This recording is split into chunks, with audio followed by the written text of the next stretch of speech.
Welcome to Company Secrets Ballet Unfiltered, the podcast where we pull back the curtain on the professional dance world. Each week, I sit down with artistic directors and industry leaders to have candid conversations about how dance companies really work, what they're looking for, how decisions get made, and what it takes to thrive. I'm your host, Jared Reddick. I'm so excited to kick off Company Secrets with my very first guest, Amy Watson, Artistic Director of the Royal Danish Ballet. Originally from California, Amy moved to New York at age 15 to train at the School of American Ballet before being invited to join the Royal Danish Ballet in 2000.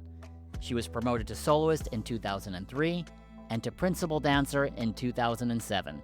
Over her career, she has performed everything from Odette Odile in Swan Lake to Teresina in Bournonville's Napoli, as well as contemporary works like Wayne McGregor's Chroma and Ohad Naharin's -7. She was knighted by the Queen of Denmark with the Order of the Dannebrog and retired from the stage in 2021 to become a rehearsal director. In November 2024, she was appointed Artistic Director of the Royal Danish Ballet and is now finishing her first season in the role. Welcome, Amy. Thank you, Jared, for that wonderful opening. You're the new artistic director there. I'm sure you're being pulled in a million directions every single day. But can you tell us what a typical day in your life looks like? Yeah, well, it's great because every day is different. I have to say that one of the most beautiful things I love about being new artistic director is I didn't know what to expect. I do have certain set meetings weekly, but every day is different. So my typical day, I wake up at home with my two very small kids. I have a 2-year-old and a 5-year-old. So I'm up pretty early and I'm a morning person. I'm up about 5:30, get them ready for school, get them ready for daycare and feed them and everything.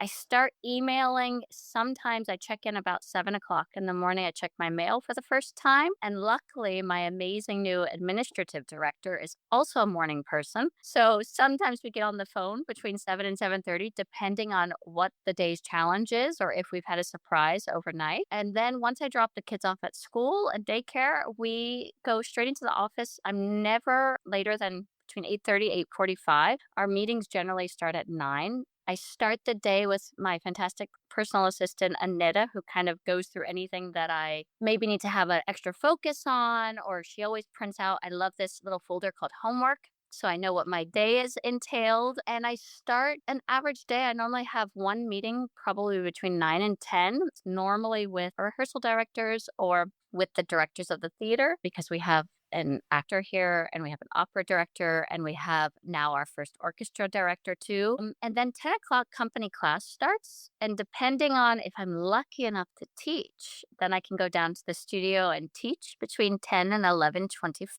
I normally rush back up to the office and it can be a meeting regarding costumes. It can be repertoire meeting. I have to do on average, because we have 85 dancers, I have to do 2 times a week. I sit down and it's called a moussamtale here, which means an employee satisfaction yearly evaluation. So I have to have 2 of those a week to get through all the dancers and the rehearsal directors through the year. And that is about an hour long. We sit and take notes. We hear the dancers' thoughts and dreams. And then I try to have lunch most days. So we have to put it into the schedule. And then I go back, either attend rehearsals or do some emails, have more meetings. Again, it could be any sort of meeting about production. It could be an online meeting with a choreographer, or if I'm lucky enough to talk to someone like yourself and do a little podcast or an interview. And normally my day finishes roughly around 5:30, 6 o'clock. If we have a performance, we finish a little earlier. I try to get home, try to have dinner with my family, and then I'll come back to the show if it's one of the shows that I prioritize, because I do try to have work-life balance. Do not see all 128 shows a year. I see every cast and every premiere, but we also are very privileged here. We have a recording of every single show, so I can go back and look at it in my own time when I have the time to do that, and I'll put that into my schedule as well, so I can see as much as I can of the performances. So that's kind of a average day for me. I mean, that's absolutely extraordinary. I mean, I don't think For younger dancers and even seasoned company dancers, I don't Mhm. think they really can appreciate how much an artistic director does. You see in media, artistic directors are portrayed as they flit from like breakfast meeting to having a leisurely lunch, and maybe Mm. they'll pop into a rehearsal or two, but that No. is not the case. No, we counted one time this season. I had in one day 16 meetings scheduled. And, depending on the urgency of the topic, it can be a 5-minute meeting to I can sit in a seminar for 5 hours. It really depends on where we are in a yearly wheel or if something is really urgent or we have an emergency happen. And I will say your phone is always on. We've had quite a few instances where if I'm not on duty watching a performance, several things have happened this season where I get the phone call in the middle of the night. Oh, there has been a demonstration outside the opera house. Oh, the lights didn't work in this. I will say it's a pretty 24-hour job, even though you try to find the work life balance. Absolutely. And even with a company as supported by the government in terms of funding and resources, it's still there's just never enough hours in the day to accomplish everything that needs to happen. No, no. And that being said too, I mean, the fantastic thing about the government backing us, which is wonderful, but we do have to comply to a lot of government rules and bureaucracy. So therefore those meetings are highly important. We have to make sure everything is up to standard, up to check. And I even get documents now from Parliament reading about our new financial law, reading about what that entails for us. It's politics at a very high level for artists here. Yeah, and I don't think globally we don't necessarily appreciate that or hear about these things. What does it look like to be an artistic leader in a country such as Denmark? Thank you for sharing that. Moving on from that, think about the Royal Danish, and everyone knows it's steeped in the Bournonville tradition. It's what made the company famous and put it on the map, and there's so much support behind that. How do you keep that tradition alive while keeping the ballet relevant and bringing in new voices? And what's that balance look like for you? Yeah, that's such an interesting question and topic. Well, it's keeping the balance. That's definitely difficult. I mean, it's interesting. Ever since I've been in Denmark for 25 years, I normally get the same question from people who don't know me. Why did you move to Denmark? "Oh, well, the Royal Danish Ballet. Are we good? Are we international? Yes. This man, August Bournonville. My coming to Denmark, I thought he would be more of kind of a hometown hero or a standard Karen Blixen is or Hans Christian Andersen. August Bournonville, it hasn't quite reached that level for some reason yet. And so now it's my job to build a strategy around that. I guess reinvent or rebrand Bournonville in a way at the same time as keeping his ballets in focus. And I love that. It's really interesting because if you have Hans Christian Andersen and August Bournonville that were friendly, or so they say, and lived in the same period, these two men with fantastic fantasies and storytelling, because essentially that's what Bournonville did. He brought stories to life, but it's a version of storytelling. So now I'm trying to think of, okay, how can I make him more of a public figure? How can we engage families to maybe read children's books about Bournonville or his at least his stories? So yeah, I have all these ideas and concepts that I'm trying to come to life over the next few years. That's one thing. And then the other thing is a lot of the stories are based with some sort of a lot of humanity involved. A lot of things we can still relate to, a lot of the lightness and darkness, and there's always a moral in his stories. So how can you retell them in a modern way? I think there's a lot of talented young choreographers here that have the ability to do that. So I've had many talks about the future with a few of them. So I think we're going to see new takes on them over the next few years. I can't reveal too much yet because we're in the process of planning all of that. But I will say, I think there's a great deal of hope in finding new ways to tell these stories at the same time as keeping his style alive, which is what we're trying to do now in the company, bringing back Bournonville classes every week, every Wednesday from next season. Your plans sound really amazing. And I think about, how do we keep the tradition alive, but also moving forward, and Bournonville being central to ballet's history. I'm sure you have big plans. You've just walked in the door as the full-time artistic director, so we'll give you a minute to make all those things happen, and I think hopefully our listeners will just give Amy the grace to have a second to figure out how she's gonna achieve all these amazing plans for the company. Let's just move on to some nuts and bolts questions about the company. You already mentioned that you have 85 dancers in the company. Does that include apprentices? No, so that does not include apprentices because technically our apprentice program, which has changed or developed over the last few years, is actually still run by our school. It's kind of caught in the middle. We obviously have a strong connection to them, and I go down and teach the apprentices about twice a year for about a week long. And they also are part of some of our programs, but technically, no, they are not hired by us. So they do not, the 85 that are included, no. So about how many apprentices do you have then? Well, it can change from year to year because Denmark is a small country. Currently, our apprentice program, you have to be Danish to be a part of it. Or actually, that's not true. I'm sorry. This year, we are inviting a young woman from Norway, I believe. But you have to be in it to be able to take the education system here. So there are some practical elements that are involved if you become an apprentice here. But next season, we have, I believe it's 7 third-year apprentices. We have, I think it's 4 second-year apprentices, and then 4 first-year apprentices. But again, it can vary. This season, we only had 4 third-year apprentices. So anywhere between 7 and 4 per year, I'd say. Of course. And are those apprenticeship positions paid? Do they get a salary, or are they just still considered in the school, so they're still working through their training? What I can answer is I know they are paid per show. Where I am not quite sure of the answer is if they are paid a salary. Because they are part of the education system, I do not believe they are, Jared, at this time. But I can get back to you on that. But they are paid for every performance that they do with us. We'll get back with the answer to that in the show notes at the end after we follow up. As far as the main company is concerned, how many weeks of the year are they actually working in season? Well, our dancers are paid year round. So it's a 12-month contract, but they work 10 months a year. So 10 months we're in season from about August 1st to June 1st, give or take. And then within that 10 months, you have a few holidays. We have a lot of national holidays in Denmark. And then we have Easter, we have a full week, and we have about 10 in winter, normally in January. Sometimes it can be in February, but we aim to do January so that right after Nutcracker, you can have a little break, come back, and then Easter, you have a week, and then you push to the end of the season. Yeah, I know dancers, we all love the breaks after Nutcracker, and having a little bit of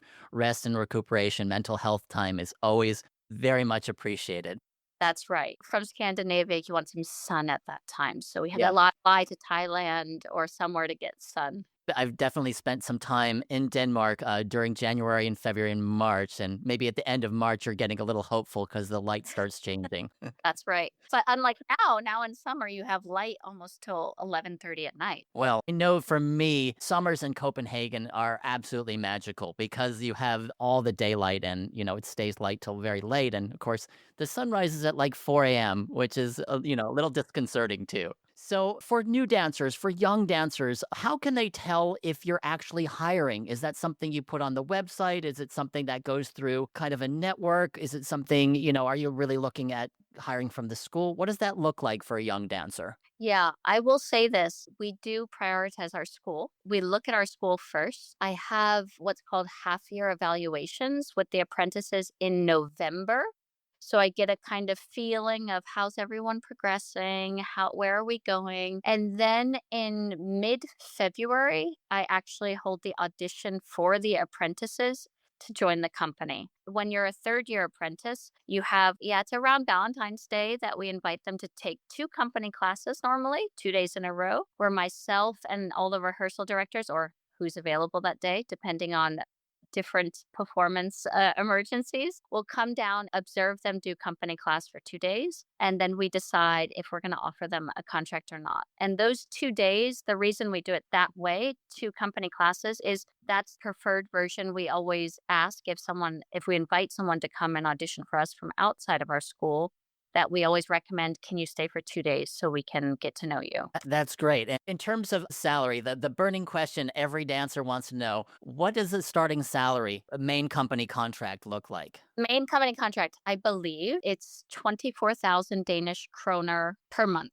So roughly how much is that in dollars now? I think the dollar's about 6.5. That's what I always round it off to normally. It's around 24,000 Danish kroner, but I will say this, 12% of your salary goes to your retirement plan. So here, because after 3 years in the main company, or when you're 25, we can then begin to talk about what's called a life contract, which means you would stay from 25 to 40. There are different elements of that life contract, but it's a little bit more steady and secure than 1 year contracts, and you keep adding up to your retirement plan at 40. What's also included in that contract is, of course, there is paternity and maternity leave here in Denmark. There is free health care here in Denmark. So there's a lot of benefits to the contract. Well, I mean, being a dancer in the Royal Danish, it makes everyone here in the States very jealous to hear about that. Life contracts are just a no-go in the US, and certainly the benefits are extraordinary there. It's hard to compare apples to apples in terms of salary, quality of life, if you've never lived in that situation where you do have the healthcare that's provided, you do have the big social safety net that Denmark does offer all of its citizens. The idea that a life contract gives you a little more security than a 1 year contract, I think it's a lot more security. It What a is. what a luxury. It's a huge privilege. I mean, it's a Yeah. huge, huge privilege to be a part of this company. I really talk to the dancers a lot about that and how you embody privilege as a ballet dancer. Yeah, I can't say enough about it. The quality of life too. I mean, it's a fantastic, fantastic country to be in. I would agree. I spent enough time there, or I have spent enough time over the last decade or so, and I love every time I come and visit. From, flying into the airport to the train into the city center to just public transportation and the bikes everywhere, biking around the city. It's an amazing city and country. Yeah. Yeah. I want to also add too, one thing that I think I didn't know when I joined the Royal Danish Ballet, and it took me a while to understand, was that the union here, the ballet union, actually, it's just for the ballet, and it's over 100 years old. And it's such an amazing thing that the dancers have their own union. They drive it, they run it. It's, yeah, huge privilege to be a part of that union. So that's also something to think about as a young dancer. What a great benefit, to have that representation where you feel like you can have your voice heard in a different way, which can at points feel, in the ballet world, we're still dealing with certain methods of operation that might be less than ideal and maybe are a little outdated. Their mode of like director to dancer, that conversation, what that feels like, that power dynamic can be, you know, obviously it's been sensationalized as being abusive, and certainly there have been instances of that. But I know that I'm sure yourself and the new crop of artistic directors are making great strides in that area to really protect the health and then the mental health as well of our dancers. Oh, yes, definitely a priority, huge priority, and something that led me to apply to the job for sure. They're so fortunate to have you, whether they realize it or not at this point. But I'm sure they do, or they'll Thank come to appreciate that. They obviously being in the company for 25 years, they might know you a little bit. a little bit. So, speaking of getting into the company, when dancers from outside the school, and maybe they're a little bit more seasoned dancers, when they send their audition materials to you all, what does that process look like? Who sees that information? The CVs and the reels, and then when do you see it? Because ultimately, you're going to be the one who does the hiring. Yeah. So we have, I'll say it out loud. It's called job.kgl teater That's all year round.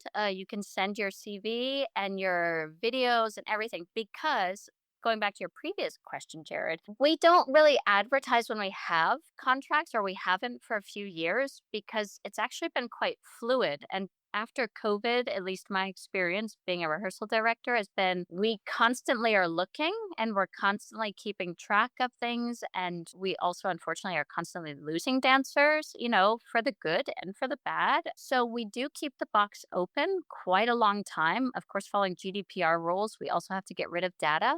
But we do try to keep a track somehow from a legal perspective of dancers that we could perhaps reach out to in the future. So once everyone sends their materials into that box, the rehearsal director team, they, depending on their schedules, will split the time to kind of filter through the box. And I'll be honest, it depends on the time of year. So, for example, last season, we were in a situation where we lost a few dancers due to some injuries, and we needed to find some temporary dancers very quickly. We went through the box and we had to immediately say we only could have some people that had EU residency. We had to find all of that because our visa process takes too long. There's practical elements sometimes to the time of year and the type of contract we're looking for. So that's one thing. But the rehearsal directors will filter through what they consider, material that could be useful for our company in terms of if we're looking for male dancers, if we're looking for female dancers, if we're looking for dancers on point, how that can be, and principal dancers, soloists, corps de ballet, experienced students, all of that. And once they filter through it, then they'll send it to me and they say, "What do you think?" I give a thumbs up or a thumbs down. And we always say, "Please come and audition," unless we're in the position where we need a temporary dancer tomorrow. If we're looking at a full-time contract, we always ask, "Come and audition." And what we've changed this year about the process is when they come and audition for us, we have dancers that we're interested in after taking company class go to the physio. So they go to the physio to make sure if there's any injuries that we need to be aware of and make sure they're healthy mentally and physically. And then they have an interview with me for 20 minutes in my office. And that's the new thing where I ask, why the Royal Danish Ballet? Do you know anything about Bournonville? If not, that's okay. Let me tell you a little bit about him. And then I always say, now, what can you provide to our company to continue having a safe and thriving environment? And that for me is really key to hear their answer and to see, okay, are we talking about teamwork? Are we talking about our own desires to be the star? What am I listening to when that dancer talks to me? And we talk a lot about the Danish culture and Scandinavian culture and how that can be different if you come from North America. We have 33 unions in the Royal Theatre, 33. So, Wow.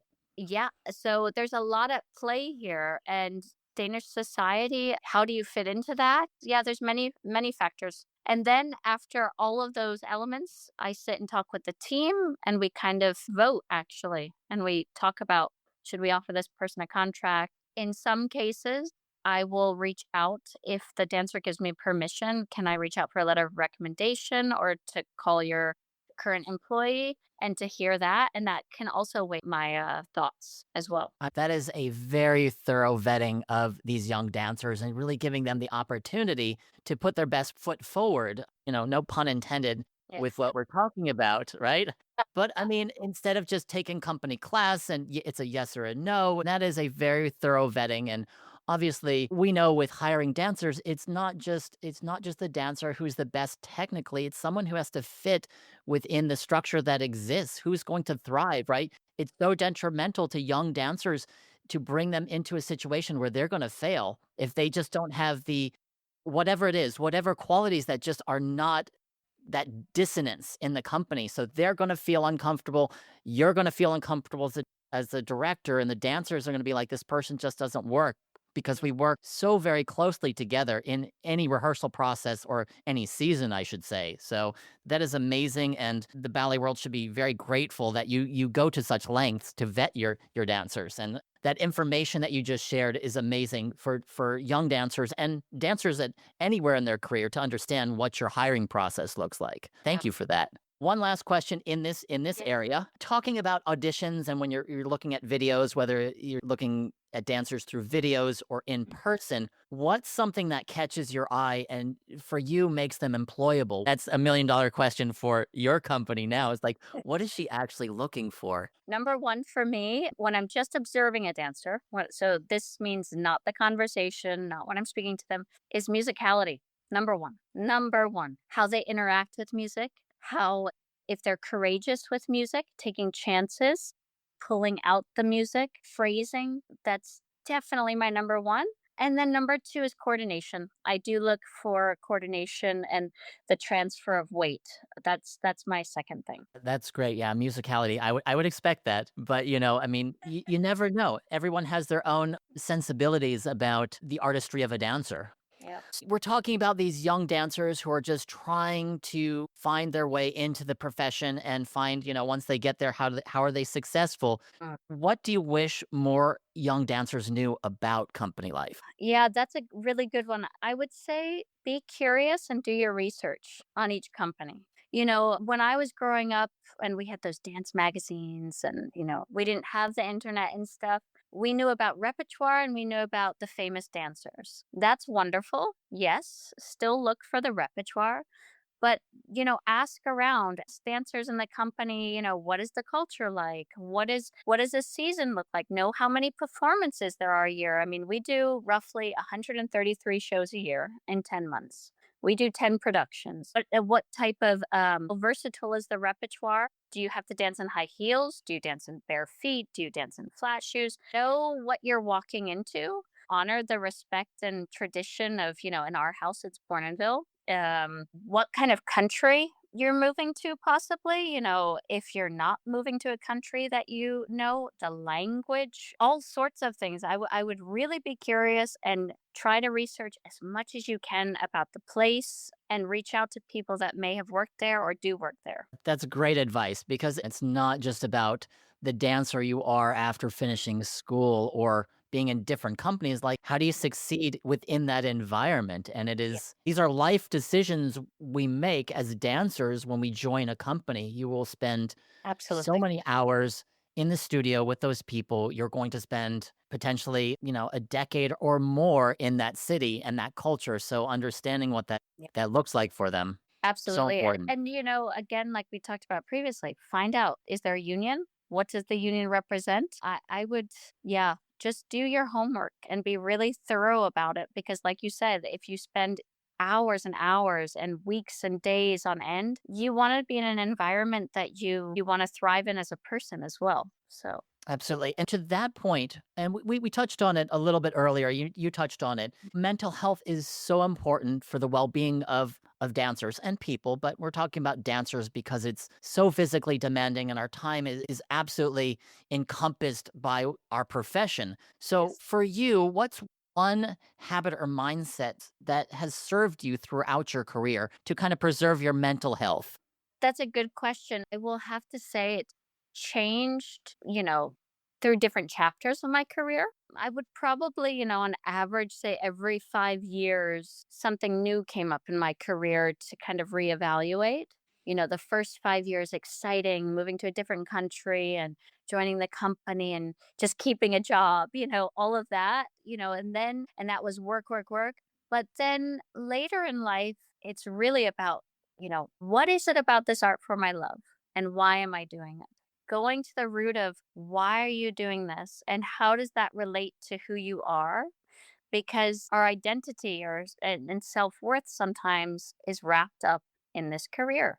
But you have to know who you are outside of this career. Some of the things I learned in my career. Well, yeah, that later on in my career, realizing that our self identity and self worth is very wrapped up in the career that we have for many reasons. But I also would like to just talk about that, it's very important to find yourself outside of this art form and everything in life that brings you your self worth and confidence outside of the studio, outside of performing. That's really important for me and to find my groundedness and who I am as Amy, the person, not Amy, the ballerina, Amy, the artistic director, but what my values and morals are and what I want to stand for in this life. I would really advise that. And then the next thing was always, always, always remember no matter what rank you are, no matter how much experience you have. And I wish I knew this earlier in my career. It took me until I was about 30. Every day's a new day. Leave your ego at the door every day. You start over, you go back to the bar, you do your pliés, your tendus. And I think that is the huge gift of being a ballet dancer is that every day every minute your muscles change, your lines change, your thoughts change, your storytelling changes. No performance will be the same, which means no class will be the same. And that's amazing. Yeah. So leave the ego, kind of go with the flow sometimes and concentrate on yourself. And yeah, that's what I would say.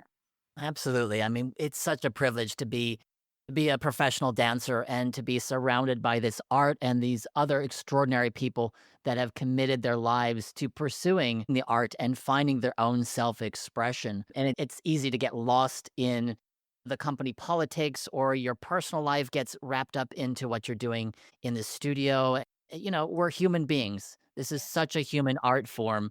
And it's so important that we don't lose sight of our own humanity in pursuit of, trying to succeed within a company. So that's Absolutely. really great information. You were mentioning the idea of being artistic director a bit.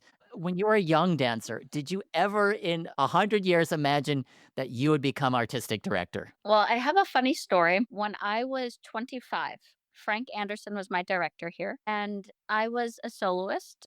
It was the end of my fourth season as a soloist. I did not know that the following year I'd be promoted to principal. I had some thoughts because my repertoire was vastly going up. And Frank was very generous and said, Amy, next season you're going to debut in Odette Odile. You're going to debut in the Ballerina and Etudes. And I'd like to give you this grant to go study with Violette Verdi for the summer.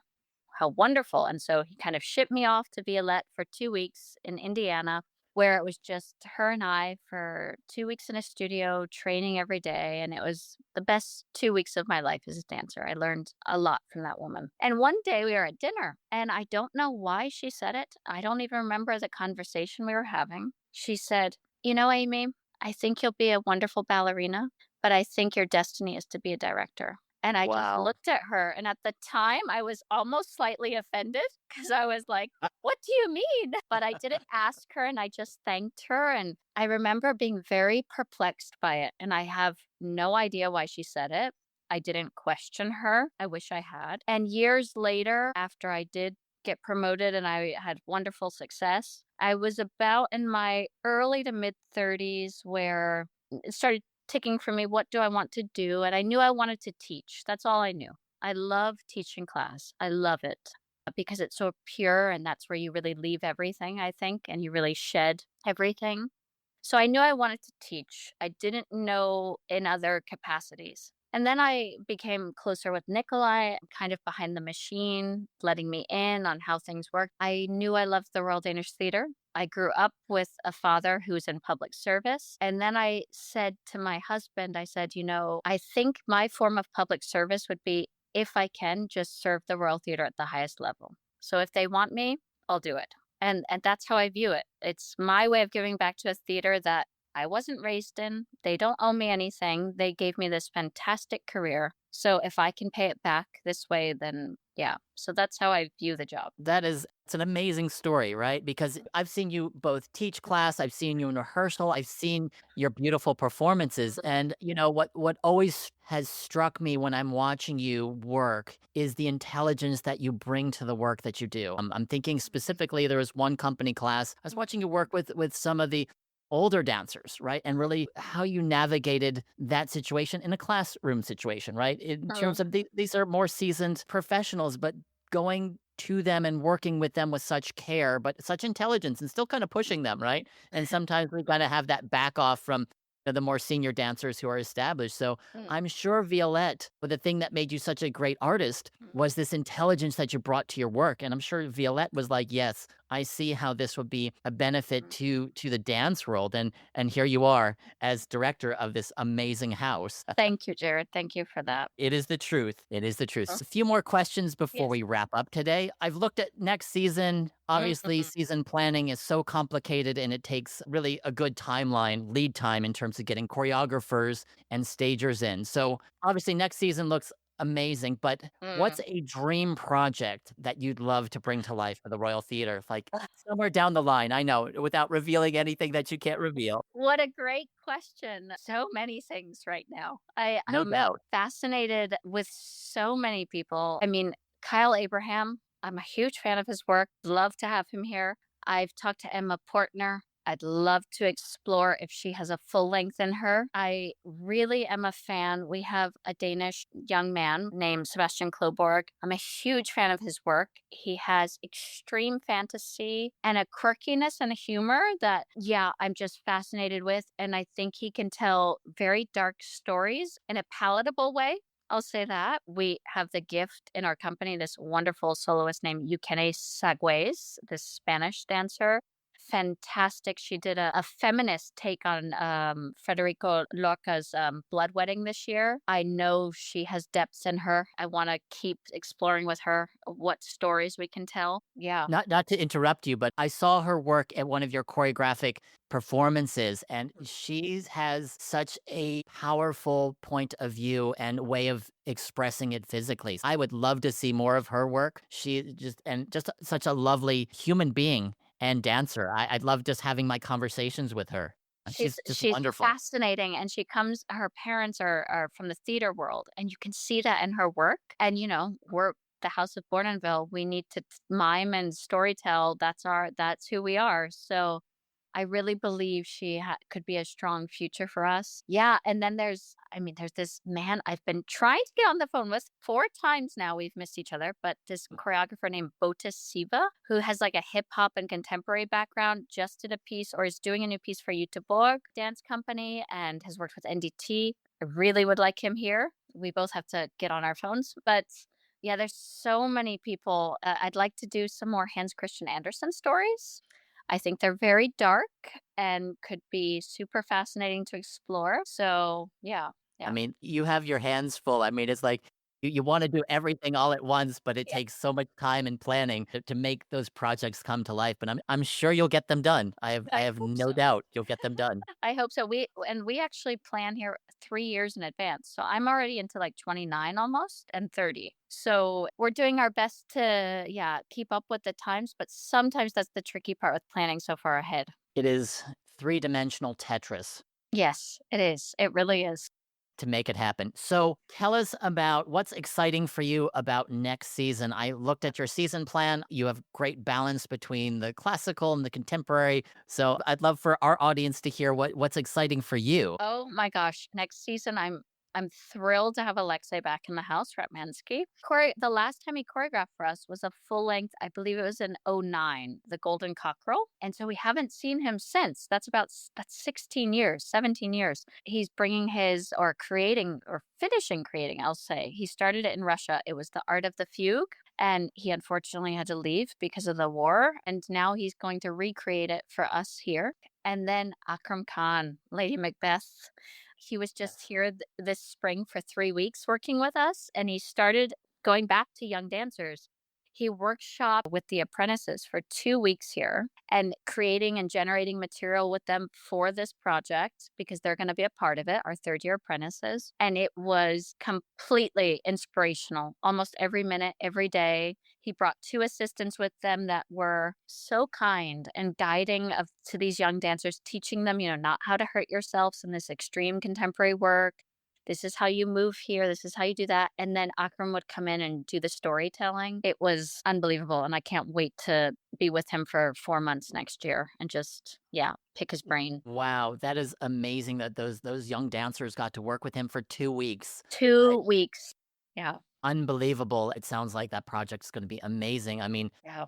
my introduction really to Akram Khan's work, seeing it live, was when I saw Vertical Road that you all did, and then you did Yes. it again the next year. It blew my mind. I've seen a lot of dance, and I was moved in a way that I hadn't been moved in a long time. I was so taken with it. I was just talking with a colleague of mine at a company, at a large company here in the United States, who said Yeah. exactly the same thing. She was like, "This is one of my favorite ballets now." His work is just so visceral, and it's so deep and so Yes. thoughtful. So thoughtful. He's a philosopher. And speaking with him and the research he does and the depth he wants to do it, yeah, he's admirable. Admirable. It is time for us to wrap up, but Yeah. before we leave, Mm. I like to end every interview with a full circle question.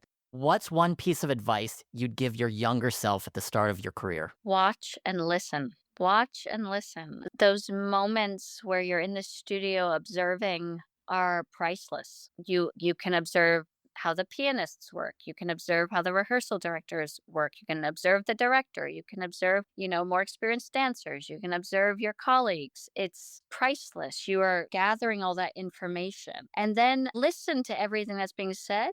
And then at the same time, you need to go and ask questions. Go ask the questions. My dream here, I say, is that when dancers are on break, and yes, we are all very tired in our breaks, I want to hear bubbling and like conversation everywhere in the halls. We tend to be very quiet because it's a silent art form, but we need to talk. We need to talk to continue to develop and evolve this art form of ours. To go back to, what you're talking about with mental health, we have to talk. We have to learn to communicate also and articulate ourselves. What do we need? How do we grow? How do we develop? What are you looking for? Ask questions. Watch, listen, ask questions. That is great advice for our young dancers. It seems so simple, but it's so powerful and so true. And I think that transcends dance. It goes to every profession, any profession that you are invested in and you see as a career and a path forward. We Yeah. need to be curious in our lives. Very. That's great advice. So Yeah. Amy, we have to finish up here, but thank you so much for being here and sharing so much about Royal Danish Ballet and your career and your life. It's absolutely amazing. We'll link to the Royal Danish Ballet site where you can learn more about the company and follow their upcoming season. If you liked our conversation here today, you can follow us at Company Secrets Podcast on all platforms and on our website. Thank you, Amy. Thank you, Jared, so much. It was a pleasure.